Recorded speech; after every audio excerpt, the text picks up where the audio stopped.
Hi everyone, it's Callie. I'm so excited that you can be here with me today. I'm sharing two projects using products from the latest mini release from Fawn. This mini release features some adorable snow globe products as well as a beautiful poinsettia background stencil set. Here is a look at the little snow globe dog set. This is a 4x6 stamp set, and that dog is just staring up at a magical snow globe. And then we have the little snow globe bear set. This is a smaller set, and that bear is so cute holding that snow globe. And next up, we have two mini stamp sets. One is Scribbled Sentiments, and the other is a add-on set for that little snow globe. Next, we have some dies that will coordinate with the reveal wheel die, and there are some stencils for the template. And then we also have this poinsettia background stencil set. I'll be using that stencil set last, but first we're going to go ahead and stamp some images to create a snow globe reveal wheel card using the snow globe dog set. I've also paired it with the Furry and Bright set as well as the Christmas Dream set to create a scene with these little puppies and some Christmas and holiday images in the background. Now for the reveal wheel die, we also have this center spinning dial, and we are going to be stamping some images from the little snow globe dog set onto that round wheel. So the template is really going to help us be able to line up those images perfectly so that the images show up in the reveal wheel perfectly. So I am stamping 4 images from the little snow globe dog set, and it's going to share these little winter critters inside that reveal wheel dial. Now that I have everything stamped out, I'm going to go ahead and quickly color these tiny images on the reveal wheel dial here. I'm doing some quick coloring. A lot of times I don't even blend. I did do a little bit of blending, but it was so simple. I'm making sure to cover the ground and the sky on this reveal wheel panel up to the score lines of the reveal wheel so that it doesn't reach the outer scalloped edge. There is a score line in the round there.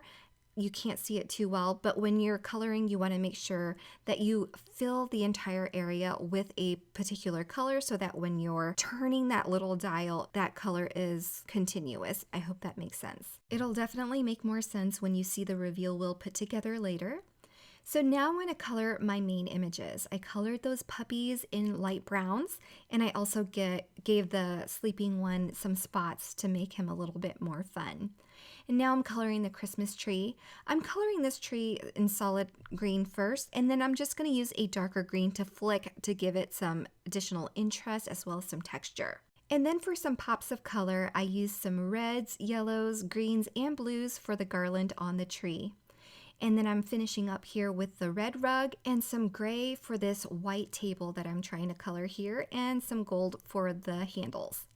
Now I'm going to add some white gel highlights to all of the images to create a little bit more interest. Then I'll set it aside so we can work on our reveal wheel panel. Now for the reveal wheel panel, I really wanted the background to have some interest, so I'm using this piece of white patterned paper with some gold splatters on it from the Spiffier Speckles Petite Paper Pack. I lined up my little add-on die for the snow globe onto the reveal wheel panel, and that little notch lines up with the notch in that add-on. So that little snow globe window is cut in the perfect spot, and then I can pop everything out and we have our reveal wheel front. I also die cut a second panel in white for easy lineup, and also this little disc here in white, and then we also need a brad. Now before I connect it all together, I'm just going to add some color to my top panel, and I'm using some Peacock Feathers ink here to add a little bit of interest at the top of my card. And then for the grounding, I'm adding some Gathered Twigs Distress Oxide ink. Very light blending, not perfect at all. Since we have lots of texture with that gold background with the speckles, I wasn't too worried, and we have a full scene, so a lot of this will be covered up. So I added that small disc to the large disc with a brad, and then I'm using some foam adhesive on the back, and now I'm going to line up my images of that wheel onto the back side of my front panel, making sure to line up the image perfectly. Then I can go ahead and line it up with that back panel, and then that 4 adhesive dots that I put on that smaller disc is going to help hold this larger disc in place as it turns. I'm going to add foam adhesive around that wheel, and then we can line up that top panel to the back panel, and now we have a reveal wheel. And as you can see, the color of the snow and the sky in that snow globe window is continuous. Now that the interactive portion of our card is all ready, I'm going to go ahead and attach this to a card base, and then I'm going to work on our snow globe. I could have stamped one and die cut that window, but I decided to use this little snow globe die set because I thought that would be really fun to add an extra component with some additional interest. So I put that together using some wood grain cardstock for the snow globe base, as well as some gold metallic for that snow globe label, I guess you would call it. And then now I'm just going to attach all these images that I colored using some liquid adhesive. I do attach that center dog with some foam adhesive for some dimension. For the sentiment, I'm embossing the scribbled sentiments onto some black cardstock using some white embossing powder. And once it's heat set, I'm going to be doing some fussy cutting. I love fussy cutting around scripty sentiments, so I'm going to do that, and I know that I'm going to have to cover up something on this card because it's a full scene. So I went ahead and stuck it down at the bottom. There really wasn't any other place for it, but I felt like the dog in the background is still adorable. So we finished our first card, and I'm going to move on to our second card using the poinsettia background stencils from Fawn. I'm using my stamp and stencil mat from Simon Says Stamp, and I'm going to ink blend this background using Fawn inks.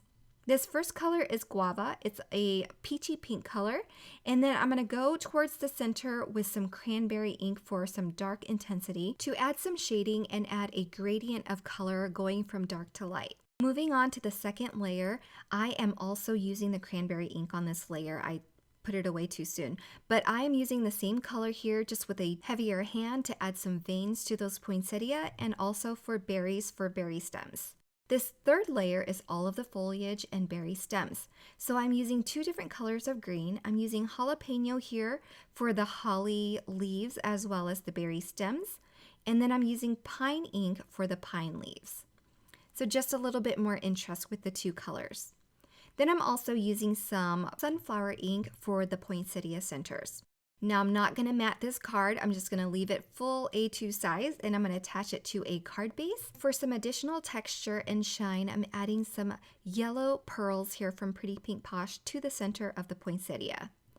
And then I finish with another stamped and embossed greeting from the Scribbled Sentiment set, and that finishes my second card. It's a lot more simple, but it's a beautiful layered stencil set. I really wanted to share a quick project with you. I hope you enjoyed both of these projects. Be sure to check out this mini release from Fawn. You can find more details on my blog. Thank you so much for stopping by, and have a wonderful day. Bye, everyone.